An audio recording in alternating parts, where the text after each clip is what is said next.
देखिए अगला प्रश्न 4 नंबर है। प्रश्न कह रहा है कि लागत के निम्न विवरणों के आधार पर एक कागज मिल द्वारा सरकार को जनवरी माह 2021 में दिए जाने वाले कागज के उचित लागत पत्र का बिक्री मूल्य प्रति टन निर्धारित कीजिए, जिसमें आपको prime cost, work cost, total cost और सेल्स प्राइस, इतना चीज आपको निकालना है। सवाल में है कि लागत पत्र आपको तैयार करना है, तो जैसा कि मैंने फॉर्मेट पहले खींच दिया है, cost sheet for January 2021, output जो है वो 400 टन है। सवाल में आप जब पढ़िएगा तो पता चलेगा, जिसमें आपको प्रत्यक्ष सामग्री में यानी डायरेक्ट मटेरियल में 2 तरह का लगता है, पेपर पल्प और अदर मिसलेनियस मटेरियल। प्रत्यक्ष श्रम में 2 तरह का लगता है, जिसमें 80 स्किल्ड मैन है और 40 अनस्किल्ड मैन है, मतलब एक कुशल कारीगर और एक अकुशल कारीगर, ठीक है।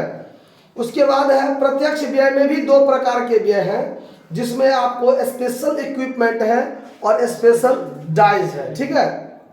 उसके बाद आगे कारखाना ऊपरी व्यय का बात है, तो पहले प्राइम कॉस्ट निकाल लेते हैं, फिर इससे आगे हम लोग वर्क ओवरहेड के बारे में चर्च करते हैं। तो देखिए डायरेक्ट मटेरियल जब हम यहाँ लिखेंगे, डायरेक्ट मटेरियल जब यहाँ लिखेंगे तो इसके अंतर्गत 2 है। एक है पेपर पल्प, पेपर पल्प जिसमें देखिए कि 500 टन 50 रुपया पर टन, तब 500 टन गुने 50 टन है, 50 रुपये पर टन है।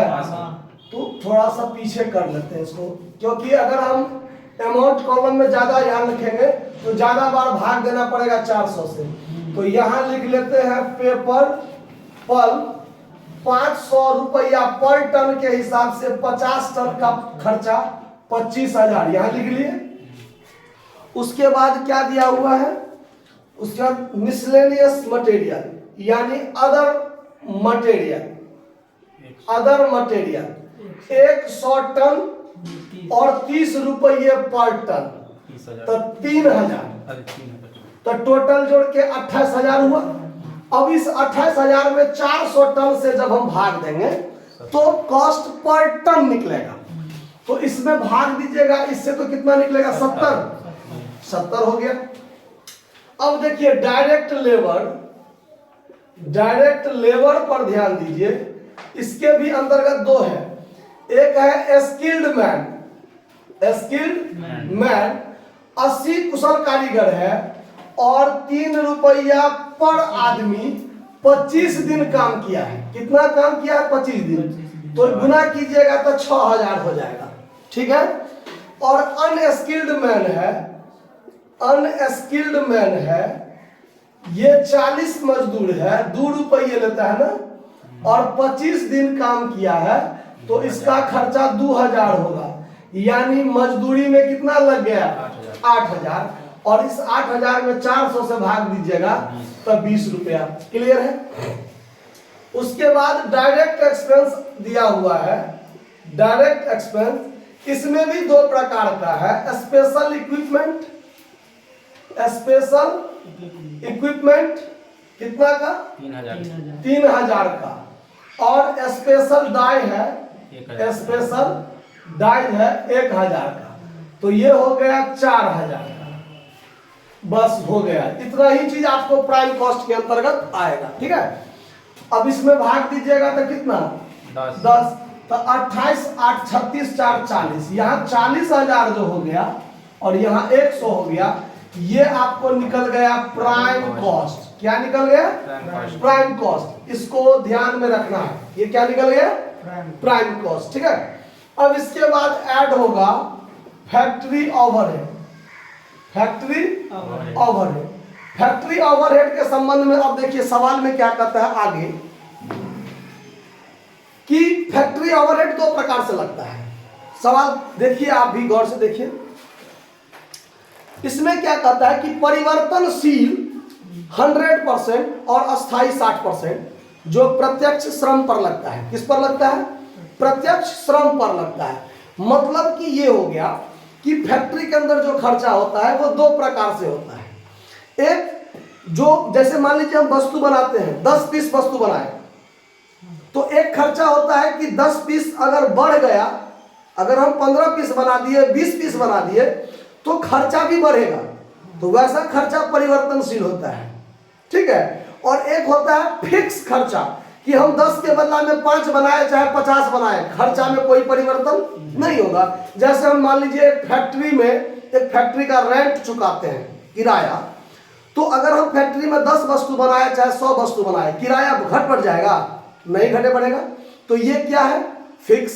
लेकिन अगर फैक्ट्री में हम मान लीजिए बिजली पर वस्तु बना रहे हैं, तो 10 वस्तु बनाएंगे तो 10 वस्तु के बराबर बिजली खर्च होगा। और अगर मान लीजिए हम 100 वस्तु बनाएंगे तो 100 वस्तु के बराबर बिजली यूनिट खर्च होगा। तो ऐसा हो गया, जिसका वस्तु का निर्माण बढ़ने से या घटने से खर्चा में वृद्धि कमी होगा, वो परिवर्तनशील। और जो वस्तु या बढ़ने घटने पर अगर खर्चा न बढ़े घटे, वो स्थायी। तो इसमें दो तरह से फैक्ट्री ओवरहेड लगता है। एक लगता है वेरिएबल, वेरिएबल है आपका 100%, वेरिएबल 100% किसका? वेजेज का। ये जो वेजेज है ना 8,000, इसका 100% था 8,000 हुआ, ठीक है। और 60% जो है वो है फिक्स्ड, मतलब इसी का तो कितना हो जाएगा? 4800, यानी टोटल खर्चा 12,800। इसमें से एक आइटम घटेगा जो सवाल में दिया हुआ, देखिए, sales of wastage, sales of scrap value. ये क्या होता है, गौर से समझिएगा आप लोग, कि मान लीजिए हम एक बढ़ई से, मान लीजिए हम बेंच डेस्क का निर्माण करवा रहे हैं, ठीक है। तो हम अगर फर्नीचर का काम करवा रहे हैं, तो उसमें रंदा जब मारता है बढ़ई, मिस्त्री मारता है ना, उससे कुछ छीलन निकलता है ना, कि नहीं निकलता है? तो वो छीलन कोई ना कोई तो खरीद सकता है, कोई ना कोई, जो चाहे चूल्हे में जलाने के लिए कोई खरीद सकता है कि नहीं खरीद सकता है। तो अगर मान लीजिए हम 12,800 फैक्ट्री ओवरहेड में खर्चा हुआ, और वो छीलन बिक के 800 रुपया आ गया, वो दिया हुआ 800, देख लीजिए, निर्मित क्षय के विक्रय का खाता 800 दिया हुआ है सवाल में, है ना। तो वो 800 जब हमको आ गया, तो हमारा खर्चा वास्तव में कितना हुआ? 12,000 में खर्चा हुआ। समझ में आया बात? अब जब लकड़ी के मिल पर जाइएगा तो देखिएगा, उसको कटता है ना, तो उसका बुरादा जो निकलता है लकड़ी का, उसका वो ढेरी बना के रखे रहता है। वो भी कोई ना कोई उससे खरीद कर क्या करता है? ले जाता है। तो वो तो वेस्टेज है ना एक तरह से, लेकिन उसको बेच कर भी कुछ प्राप्त हो जाता है। तो ये चीज यहां घट जाएगा, सेल्स ऑफ स्क्रैप 800 घट जाएगा, तो यहां बचेगा 12,000, यानी फैक्ट्री ओवरहेड में वास्तव में 12,000 खर्च हुआ। अब 12,000 में 400 से भाग देंगे तो 30, ये जुड़ के हो जाएगा 52,000, और ये जुड़ के हो जाएगा 130। ये निकल गया आपको वर्क कॉस्ट। ध्यान रखिएगा, ये वर्क कॉस्ट हो गया, ठीक है। अब आगे प्रशासनिक ऊपरी व्यय दिया हुआ है 10% कारखाना लागत पर। आपका कारखाना लागत ये हो गया वर्क कॉस्ट, ठीक है। और कहता है कि 10% इस पर दीजिए। तो अब आपको इसमें ऐड करना है ऑफिस ओवरहेड। क्या ऐड करना है? Office overhead 10% of work cost. ध्यान में रखिएगा, तो ये जो 52,000 है, इसी का 10% यानी 5200, ठीक है। और 400 से इसमें भाग दीजिएगा तो यहां भी 13 निकलेगा, तो ये 133 हो जाएगा, और इसको जोड़िएगा तो 57,200। ये निकल गया आपको कॉस्ट ऑफ प्रोडक्शन। ये क्या निकल गया? ध्यान रखिएगा, इसी को ऑफिस कॉस्ट भी कह सकते हैं, ठीक है। अब इसमें ऐड करेंगे सेलिंग ओवरहेड, सेलिंग ओवरहेड। उसके बारे में भी कहता है 15% of work cost, 15% of work cost. तो ये जो आपका वर्क कॉस्ट है 52,000, उसी का 15%। तो 52,000 का 15% डाल दीजिए 7,800। तो यहाँ पर 7,800 आप ऐड कर दीजिए, और यहाँ पर आप इसका भी भाग दीजिएगा 400 से, तो कितना होगा?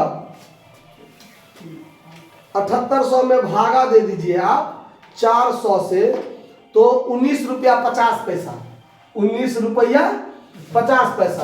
अब ये जुड़ के हो जाएगा आपको टोटल कॉस्ट। क्या हो जाएगा?